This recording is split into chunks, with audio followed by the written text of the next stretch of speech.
Alors, bonjour, chers amis, et bienvenue à cette deuxième émission avec l'abbé Apollinaire Intamabialiro qui développe le thème « Voici ta mère ». Accueillons-le chaleureusement. Alors, j'aimerais maintenant vous parler de moi avec Marie. Vous savez, ce n'est jamais facile de s'auto-présenter. Et puis, surtout que le témoignage, souvent, ça a l'air de convaincre ou d'imposer sa vision. Mais j'ai trouvé important, personnellement, que c'est mieux que je vous parle de Marie avec moi, parce que à l'âge où je suis rendu, là, je pense que on peut donner des témoignages.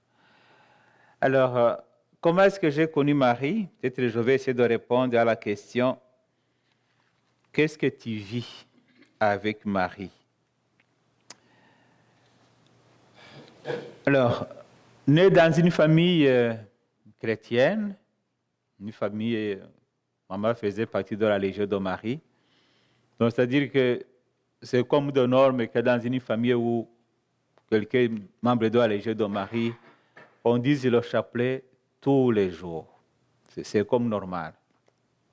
Et je ne sais pas depuis quand je sais le chapelet, parce que depuis enfant, je le récite. Et puis, ce qui est étrange, c'est qu'à un certain âge, je pense que j'avais entre 3 ou 4 ans, j'avais une tante qui s'appelait Marie. Et puis, papa nous avait dit qu'ils ne font pas du mal des autres.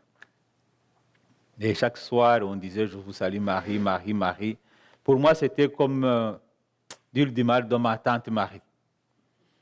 Puis je l'ai vu le lendemain, j'ai dit « Tante, mes parents parlent de mal de toi tous les soirs. » Qu'est-ce qu'ils disent? Ils répètent toujours « Je vous salue Marie, Marie, Marie, Marie ». Puis ma tante a compris que c'était le chapelet. Puis elle nous a dit « Mais écoute, c'est parce qu'ils m'aiment. Il faut que toi aussi tu dises toujours Marie. » Bon. Là, je n'ai pas compris grand-chose, mais au moins ça montre que depuis ma croissance comme enfant, j'avais un attachement. Et surtout que maman était toujours malade. J'ai une maman qui était toujours malade, à l'hôpital ou à la maison. Alors, ça faisait que quelque part, le Seigneur donne la grâce de trouver une maman à qui se confier, qui est toujours présente. Mais le Seigneur m'a aidé quand même parce que maman est décédée à 70 ans. Donc, malgré sa santé fragile, elle a resté vivante jusqu'à 70 ans. La deuxième expérience avec Marie, et ça c'est bizarre, c'est peut-être à l'âge de 4 et 5 ans. Première fois que j'ai invoqué vraiment Marie, je peux dire consciemment, parce qu'on avait mangé les poissons, et puis une arête s'était arrêtée ici, dans ma gorge d'enfant. Puis les parents disaient, il faut tousser fort, je toussais, rien ne sort. Puis évidemment, je pleurais, puis ça commençait à m'enseigner parce que c'était vraiment très accroché là-dedans. Puis là, il te donne une grosse boule de pâte de manioc pour avaler, pour que ça puisse descendre. Ça ne descend pas, ça reste accroché.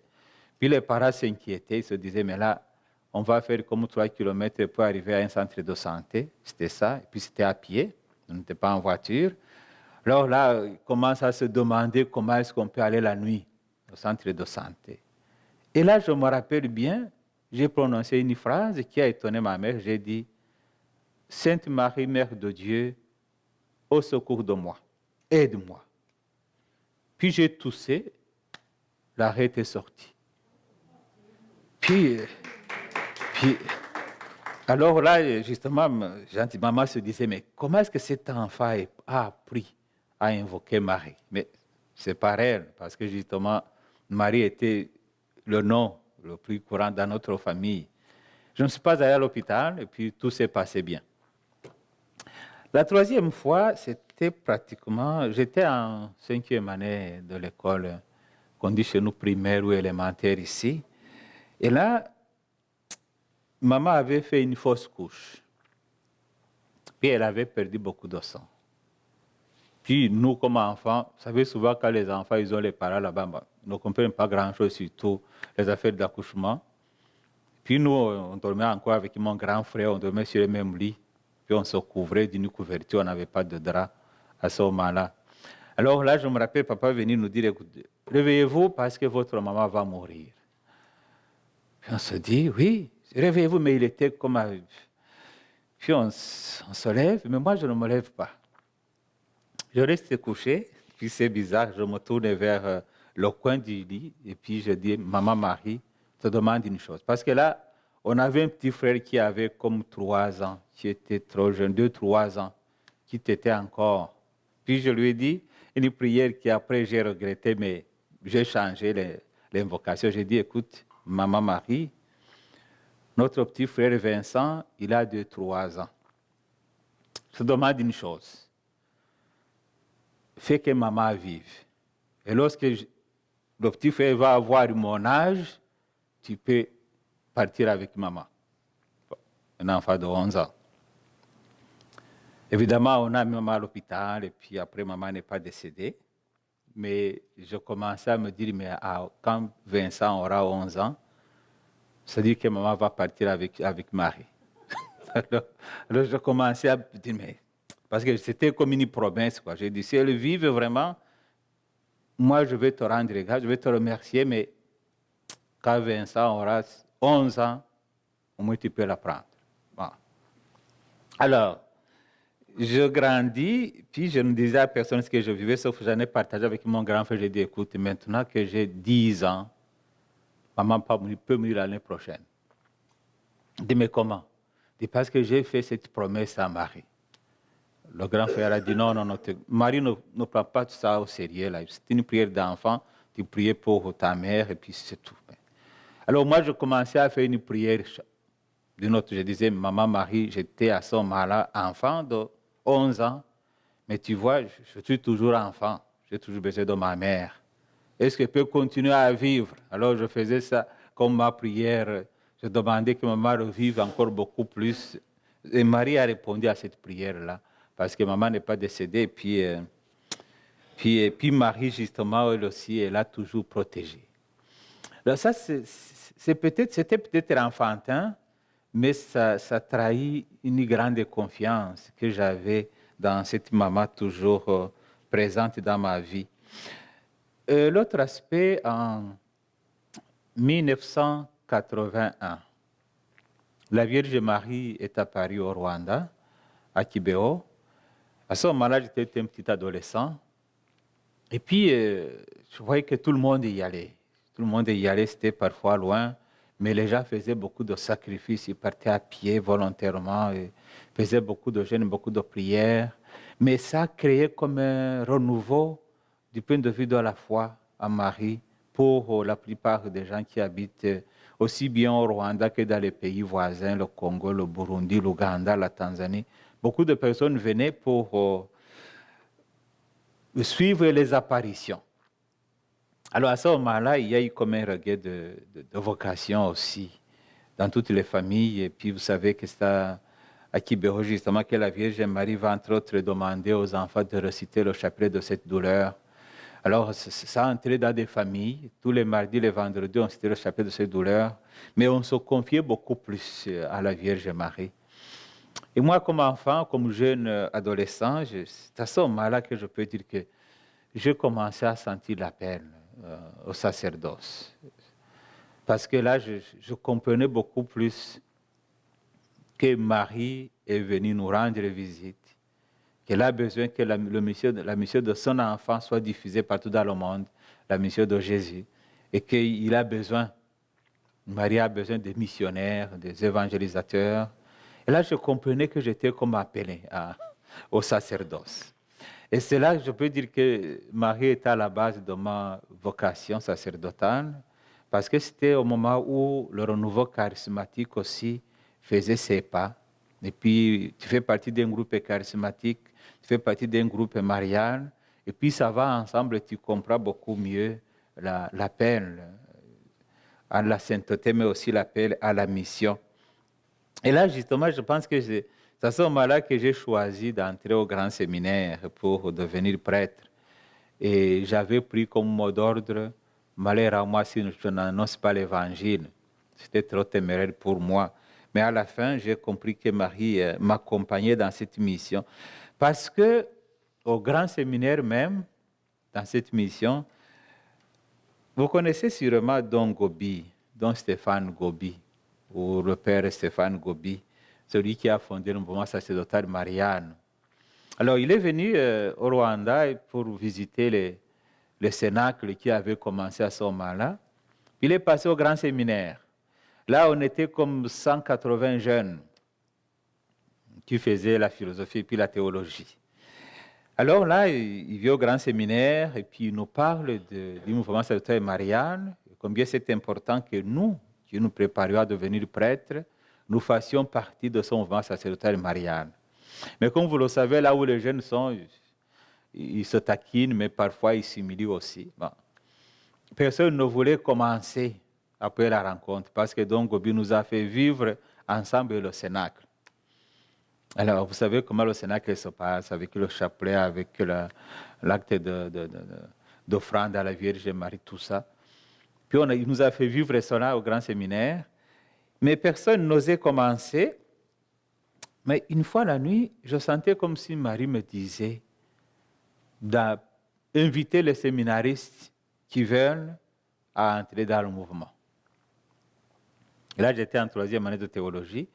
Et puis, c'était difficile. J'ai dit, est-ce que je vais prendre vraiment le micro, aller devant les autres pour parler de ça? Mais ils vont penser que je suis comme enfanté. Et puis, c'est ça la tendance. Tendance en théologie, en philosophie, c'est mettre de côté les dévotions. Alors, quand tu manifestes que tu as plus d'attrait, tu es comme considéré comme quelqu'un qui n'est pas très, très intelligent. Et ce n'était pas le cas, étrangement. Alors, mais le lendemain, j'ai fait ma prière et puis je comprenais que c'était plus fort que moi.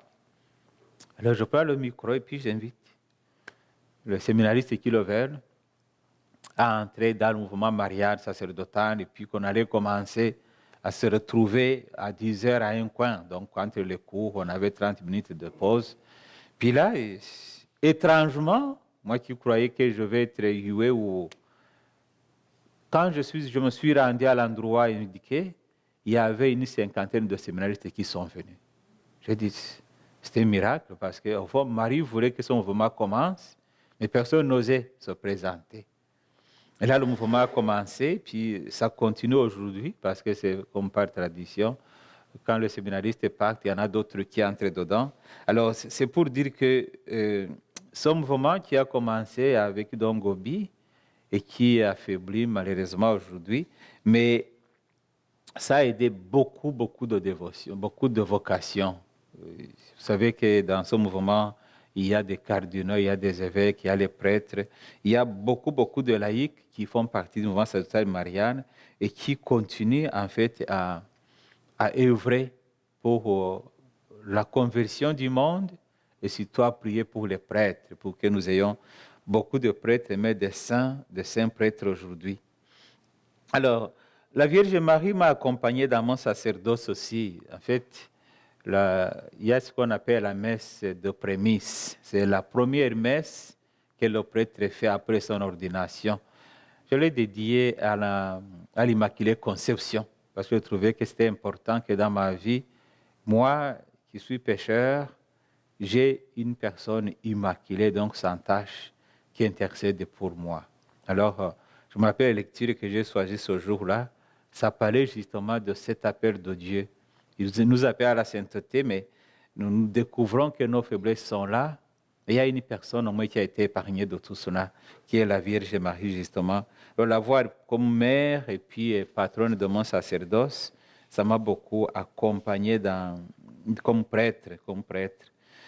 Et il y a eu d'autres manifestations dans ma vie, quand j'étais jeune séminariste ou jeune prêtre. J'aimais chanter et je composais quelques chants aussi. C'est surprenant que mes premiers chants étaient des chants toujours Mario. Alors, ça montre que indirectement, il y a comme un attachement à Marie qu'on ne sait pas expliquer, mais qu'on voit que dans ta vie, tu as été accompagné toujours par Marie.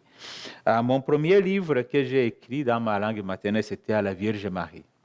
Ça s'intitule Marie dans la Bible. Donc, c'est pour vous montrer que depuis le commencement, là, Marie a été toujours proche de moi.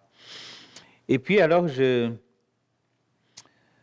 pense que dans ma prière de tous les jours, j'essaie toujours d'inviter Marie pour que lorsqu'on dit « Je vous salue Marie », on conclut toujours en disant « Priez pour nous pauvres et pécheurs, maintenant et à l'heure de notre mort ». Il paraît que c'est le mal le plus terrible. Et c'est pour cela qu'aujourd'hui, il y en a pas mal qui demandent l'euthanasie, parce qu'ils ont peur de cette heure définitive, de cette heure finale. Alors, lorsque je fais ma prière, je me dis chaque soir que Marie va m'accompagner jusqu'à l'heure de ma mort. Et parfois, je me dis, il faudrait peut-être aussi demander aux autres qu'est-ce qu'ils vivent avec Marie. Qu'est-ce que vous vivez avec Marie, vous autres? Parce que moi, justement, je sens qu'elle prie pour moi, qu'elle m'accompagne. Et puis, je découvre de plus en plus qu'il y a justement deux manières de connaître Marie. Connaître Marie comme mère. La première manière, c'est de façon intellectuelle. On peut connaître Marie de façon intellectuelle ou de façon historique, donc connaître son histoire. J'ai lu la Bible, je sais la tradition de l'Église, je sais les pratiques. Marie est née comme ça, elle a grandi comme cela, et puis il y a eu l'Assomption. Ça, tu connais Marie du point de vue historique ou du point de vue intellectuel. Tu peux l'expliquer aux autres. Mais aller demander à un enfant d'expliquer aux autres qui est sa maman. L'enfant va dire, c'est ma mère. Comment est-ce qu'elle est, mais c'est maman, elle est belle, c'est tout. Il n'y a pas à expliquer. Et ça, c'est la manière la plus importante de connaître la Vierge Marie, c'est par l'expérience personnelle. Donc, c'est comme toute connaissance. La connaissance humaine, pour connaître une autre personne, tu peux connaître quelqu'un du point de vue intellectuel, du point de vue de son histoire, tout ça. Mais lorsque tu vis avec quelqu'un, c'est ce moment-là que tu connais vraiment la personne. Alors, cette deuxième façon de connaître Marie, c'est la connaître par l'expérience. Vivre avec elle au jour le jour. Vivre avec elle parce que justement, elle nous dit toujours, faites tout ce qu'il vous dira. Donc, quand tu vis avec Marie au jour le jour, tu découvres qu'elle n'est pas une femme n'importe laquelle. Tu découvres, comme dirait Thérèse de l'Enfant Jésus, qu'elle est plus mère que reine. Donc, c'est les mères. Elle cache toutes choses, comme on dit dans la parole de Dieu. On disait que Marie conservait toutes choses dans son cœur. Alors, imaginez-vous combien de choses Marie conserve dans son cœur, que ce soit mes choses à moi et vos choses à vous autres. Imaginez-vous combien de fois la Vierge Marie a été comme un refuge pour vous dans des situations difficiles. Moi, personnellement, même quand je me trouve dans des situations de péché, parfois je sens comme tout enfant devant son père qui a peur de son père. Je sens comme je ne veux pas m'approcher dessus de Dieu, je passe par Marie. Je dis, maman Marie, tu es là. Il faudra que tu m'aides à même à me confesser, parce que là où je me trouve, je ne sais pas si je vais recevoir le pardon vraiment de Dieu. Et tu comprends comme si maman te prend la main et puis t'amène vers la confession. Donc ça devient comme une présence active dans la vie de tous les jours. Et c'est pour cela justement que par cette expérience, on peut comprendre pourquoi on nous dit que Jean, lorsque Jésus lui a dit « Voici ta mère », on nous dit que Jean a accueilli Marie chez lui. Mais Jean n'avait pas un chez-soi. Il avait suivi Jésus jeune, c'était peut-être un jeune adolescent. Mais on nous dit qu'il l'a amené chez lui, c'est-à-dire d'abord dans son cœur. Donc accepter Marie dans ta vie, la prendre comme une maman. Accepter Marie dans tes pensées, dans tes soucis, dans tes préoccupations. Et, le Saint Louis-Marie Guignot de Montfort qui disait toujours que ne rien faire sans Marie. Ne rien faire sans Marie. Et ça, c'est une belle expérience parce que si Dieu a dû passer par elle pour venir vers nous, pourquoi ne pas passer par elle pour aller vers Dieu? Et ça, c'est justement le même Saint qui le dit. Si Dieu, pour venir vers nous, il a dû passer par Marie, tu ne peux rien en passant par elle pour aller vers Dieu. Pourquoi? Parce que justement, elle intercède pour nous. Elle a cette puissance d'intercession. Comme elle a fait au Noces de Cana, nous allons le voir tout à l'heure, on voit comment est-ce que Marie, il dit à son fils, ils n'ont plus de vin, ces gens. Il faut que tu interviennes.